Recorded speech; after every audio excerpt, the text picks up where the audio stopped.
The Rutgers Federal Society, and the American Constitution Society.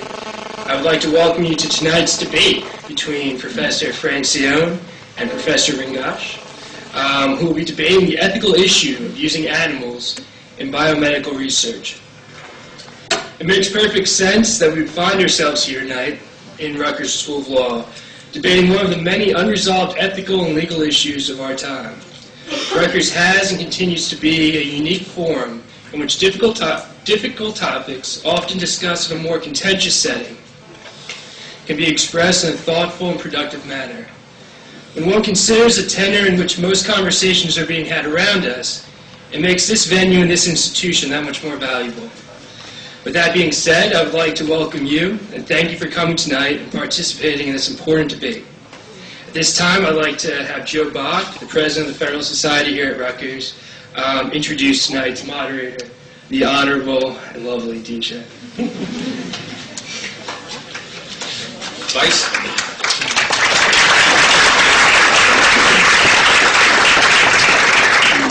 Vice Dean Ronald Chen is a graduate of Dartmouth College and of this law school, where he served as editor-in-chief of the Rutgers Law Review. Dean Chen clerked for Judge Leonard Garth of the U.S. Court of Appeals for the Third Circuit, practiced law on Wall Street, and then joined this faculty. He served on the New Jersey Supreme Court Committee on Professional Ethics from 1996 until 2006, served on the New Jersey Law Journal editorial board from 1996 until 2006, chaired the New Jersey State Bar Association Committee on Legal Education from 2003 until 2006, and then chaired the Third Circuit Lawyers Advisory Committee from 2002 until 2003. Dean Chen has been active with the American Civil Liberties Union, having first served as a trustee on the New Jersey Affiliate Board from 1989 until 2002. In 2002, he was then elected by the National Board to serve on the ACLU National Executive Committee. Dean Chen was named Public Advocate of the State of New Jersey in 2006 and also served as a member of Governor John Corzine's cabinet. He returned to the Rutgers Law School in 2010 to serve as Vice Dean and as a distinguished clinical law professor and a Leonard I. Garth Scholar of Law. Now, Dean Chen.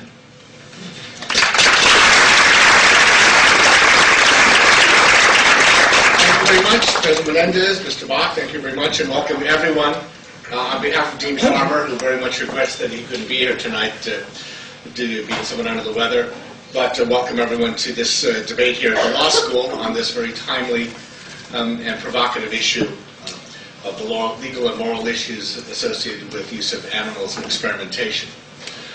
For this tonight's discussion, we are very privileged to have two outstanding and distinguished participants. Let me introduce them in turn. First, Professor Dario Ringosh is a professor of neurobiology and psychology at the David Geffen School of Medicine at UCLA. He did his undergraduate work and master's at the Israel Institute of Technology in Haifa, and then did his PhD at NYU. Professor Ringosh has lectured on various aspects of neuroscience all over the world and has published approximately 50 articles or book chapters on neuroscience. He has served on the editorial boards of Frontiers in Neuroscience, Visual Neuroscience, and Neurophysiology. He is the president and past recipient of numerous NIH grants. Professor Ringosh has also become an important participant in the debate about the use of animals in experiments. And that, of course, is what brings us here tonight. So please, we all welcome Professor Ringosh here to Rutgers.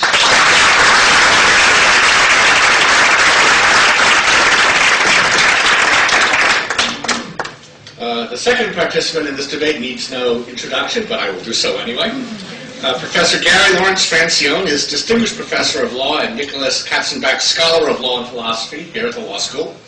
After a graduate study in law and philosophy, Professor Francione clerked for Associate Justice Sandra Day O'Connor of the U.S. Supreme Court and engaged in private practice at a small local law firm before entering academia. He is the author of numerous books and articles on animal rights theory. His most recent books are The Animal Rights Debate, Abolition or Regulation, Animals as Persons, Essays on the Abolition of Animal Exploitation, and Introduction to Animal Rights, Your Child or the Dog. Professor Francione and adjunct Professor Anna Charlton started and operated the Rutgers Animal Rights Clinic from 1990 to 2000, making Rutgers the first university in the United States to have animal rights law as part of the regular academic curriculum, and the first to award students academic credit not only for classroom work but also for work on actual cases involving animal issues. Professors Francione and Charlton represented without charge individual animal advocates, grassroots animal groups, and national and international animal organizations. And they currently teach a course on human rights and animal rights. Professor Francione, of course, also teaches courses on criminal law, criminal procedure, torts, evidence, legal philosophy, and other things that make a vice team's heart beat faster. Let me just say a word about the format for tonight's debate. Both our distinguished speakers will first speak for 20 minutes, which will be followed by a rebuttal of 5 minutes each. After that, they will each have 2 rounds of questions to each other in which Professor Francione and Professor Ringach will ask a question for each other. The response will be 3 minutes, and then the original question asker will have a 1-minute rebuttal. After that, we will have 40 minutes of questions from the audience, in which I will attempt to maintain some decorum, but not too much. This is Rutgers.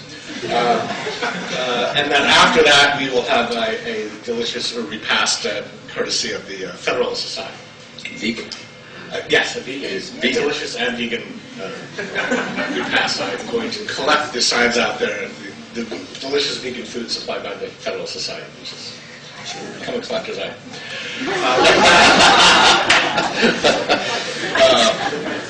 With that, let me try to get the order correct. He's going first. What? Dario's going first. So, Professor Ringach, please.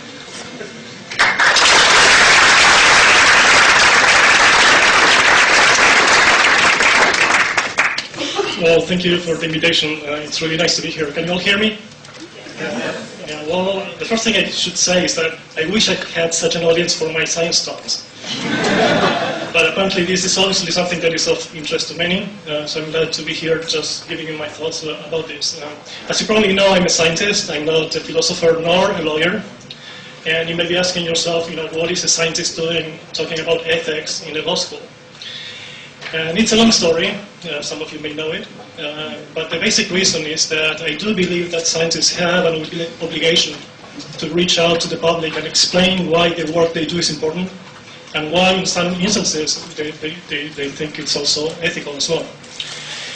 So I know there's a wide range of opinions, even among the scientific community, even my own colleagues, on this particular topic. So anything I say today, you should not really read about, it's not anything else but my own personal thoughts on this, and my colleagues may have other opinions. Much of what I want to say today can be actually said in terms of moral status, and so here's a definition that I've been using. A living being is said to have moral status if we are morally obliged to give weight to its interests, independent of their utility to us. The first thing about this definition is that you see that moral status is really linked to our assessment of the interests of other living beings. And this is tricky. How do you do that? How do you assess the interests of other living beings in life or freedom? It can be tricky. But for the moment, let me just, and for the sake of discussion, agree with the following. I would tend to agree with a statement like this, that both animals and humans may be considered to have interest in their well-being, freedom, and life, and thus to have moral status. So I do agree with that. I think animals are living beings of moral concern. Okay? But the key question I think that is on the table is what is the moral status of animals in relation to that of humans, to normal humans? Now, if you suppose this line represents all the range of possible positions you can have on this topic, then on one end, you may find the Cartesian view. Here, animals do not truly feel pain, they don't truly have emotions, they don't really have interests of their own, and therefore they have no moral status whatsoever. The other end of the spectrum, you'll find the animal rights view. Here, all living beings that satisfy some criterion have equal moral status. In the theory advanced by Gary, that criterion is a minimum level of sentience. So all living beings that cross that criterion, they all have the same moral status. Okay? Our consideration of all those living beings has to be equal in all respects, no matter what their hair color, number of legs, or species. Right? Anything in between, I submit to you that it can be characterized as some form of animal welfareism.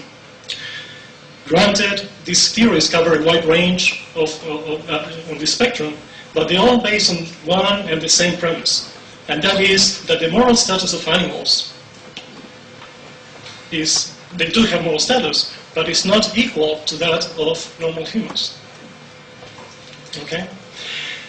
I think the vast majority of the public, myself included, and many prominent philosophers would like to position themselves somewhere along the middle here, along the spectrum.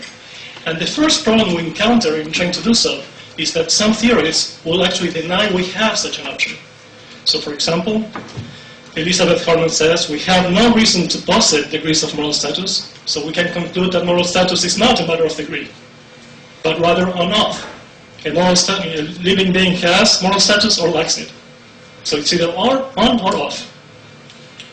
And Gary wrote, we have two choices, and only two, when it comes to the moral status of animals.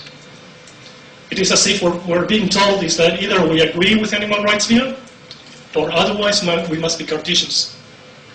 Now, I reject that. I reject that scenario to begin with. And in fact, if anything, it seems to me that it is the extremes that don't make sense to me. So what I want to do is actually spend a few minutes just doing that, rejecting the extremes. I'm not going to spend much time on the Cartesian view because I think the science is clear on that. So I think we all agree that the Cartesian view is incorrect. So let me tell you why I think the animal rights view is wrong. And the way I'm going to do it is I'm going to try to apply the theory to different scenarios and explain to you why I feel that the outcome of the theory in different scenarios actually contradicts my own moral intuitions. Okay, and that's why I have to reject that view.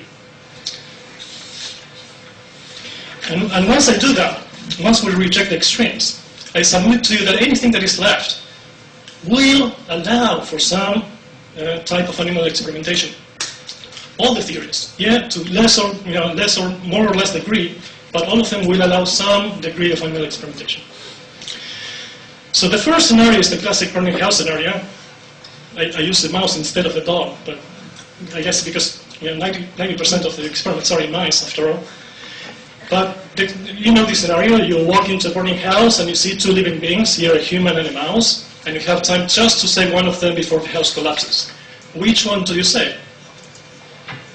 It turns out that there's universal agreement that we'll all save the human, not the mouse. And when I say universal, it's really universal. Peter Singer will agree with me, Tom Ryan will agree with me, and Gary will agree with me.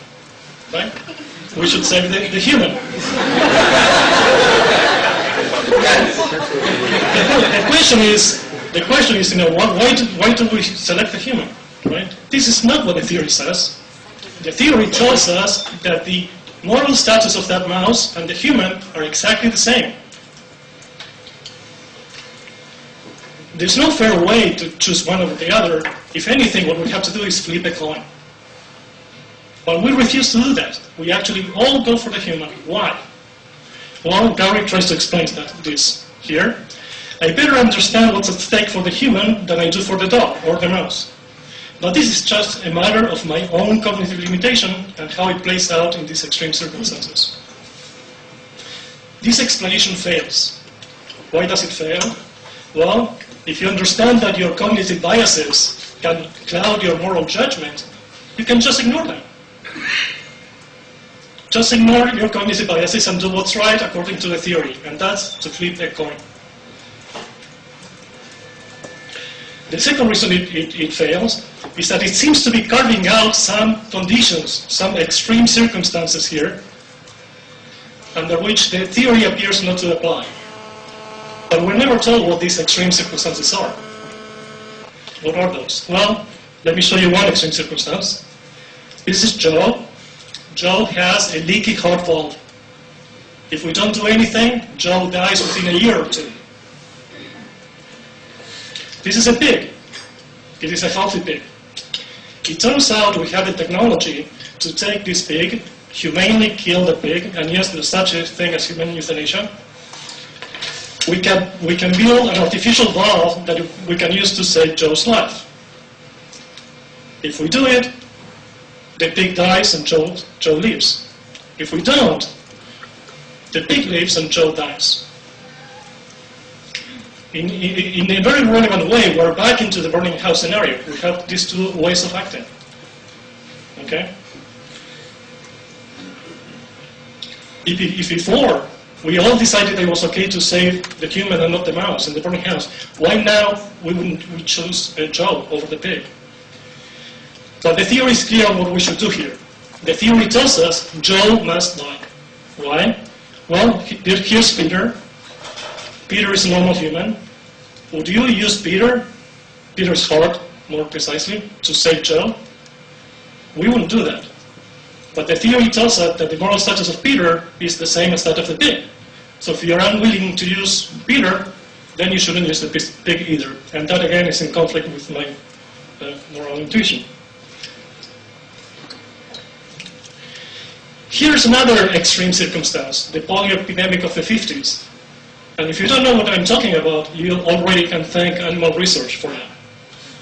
But let me remind you, in the 50s, there was a polio epidemic in this country. Parents were terrified to let their kids go outside in the summer. Schools were closed, parks were closed, swimming pools were closed, theaters were closed, kids were inside. This is how our hospital wards looked like, with all these iron lungs.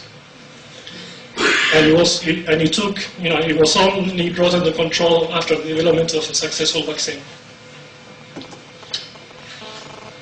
So what did it take to actually generate this vaccine? What you see in the screen right now is a letter that Albert Sabin brought to a newspaper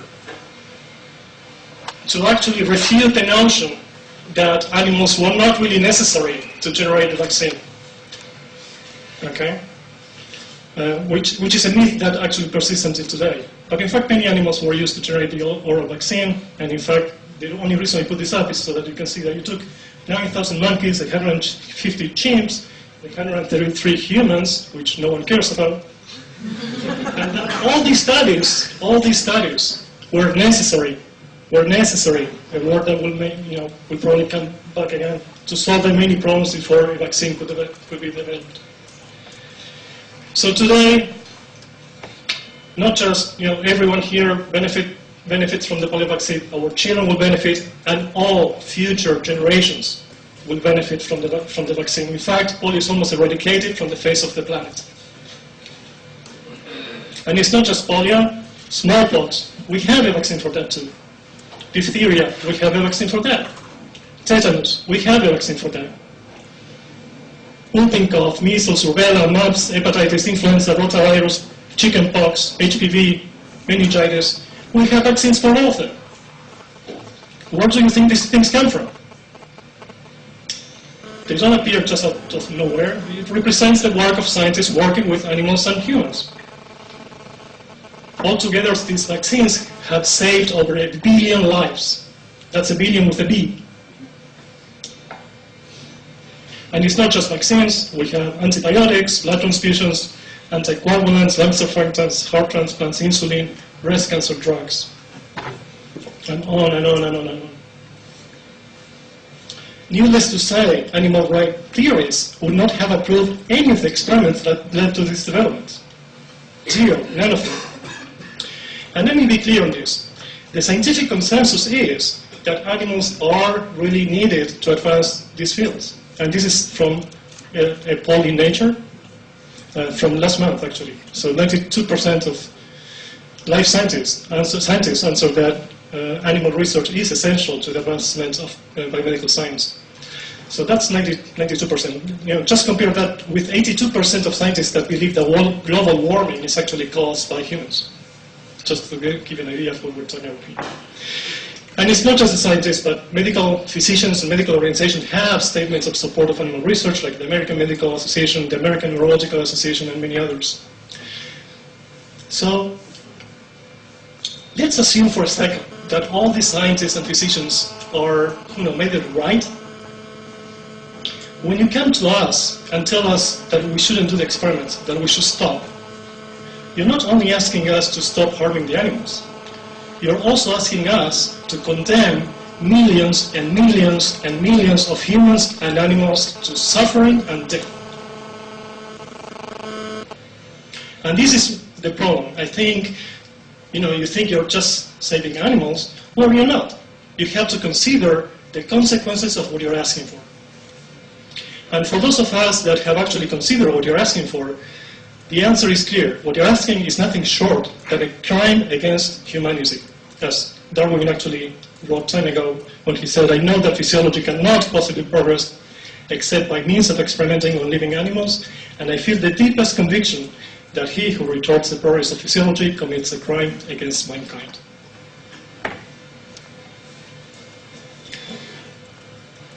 So that's how we feel. Believe me when I say that I understand that when you come to us, you do it with the best intentions. That I understand, let me tell you, I have lots of people come to me and say you should stop. I understand the intentions are good, but here's the problem. You're not considering what will be the cost of stopping the work. So let me go back to this issue about the interests of other living beings and really ask, turn to the question of, how do you assess the interests of other living beings in life and freedom and so on? To me, the only way we can do this, and the best way to do it, is the following. First, I think that you can say that a living being has interest if you can show that it has a cognitive ability to represent desires, beliefs, and to act according to them. Okay? I don't think we can say a car has interest, even though some philosophers actually say that you can, but I don't. And so it is, in my view, it is our understanding of animal cognition that can be used to assess the interests of other living beings and to derive from that assessment a moral status for that animal or species. So when it comes to comparing this interest in life between humans and animals, I think the difference is obvious. To me, it is. And this is sort of captured here in the cartoon.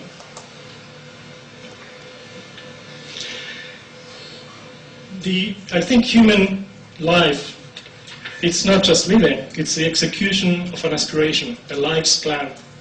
Human life is a process that you cannot be reduced to just mere living and the satisfaction of biological needs. Humans are not content with living, they need to live well and realize their ambitions.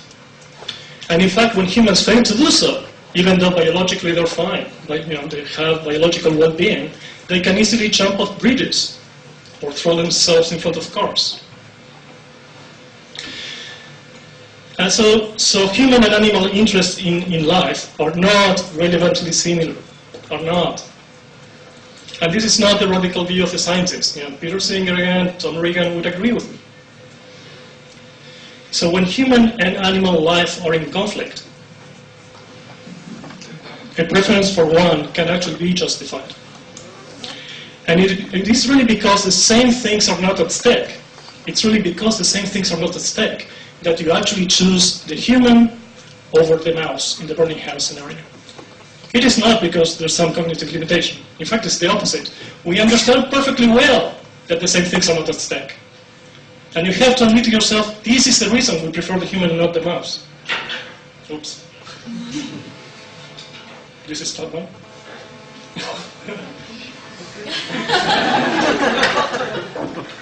Don't just show up or what?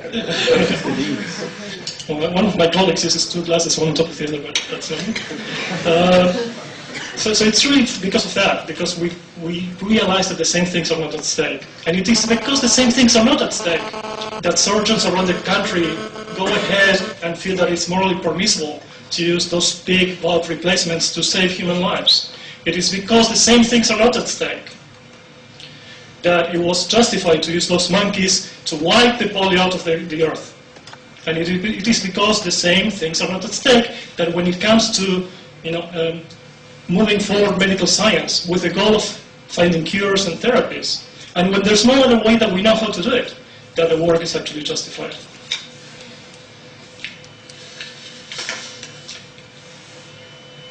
So I think there's a natural resistance from many, including myself, to really accept the notions that the moral status of animals might not be the same as that of normal humans. In part, I think there's a sense of embarrassment that I share with many of you, because I think that historically we have behaved badly towards animals and the environment in general. I think there's a sense of guilt, because any statement that you say about differences in actual conditions that may be morally relevant and maybe actually taken more as an expression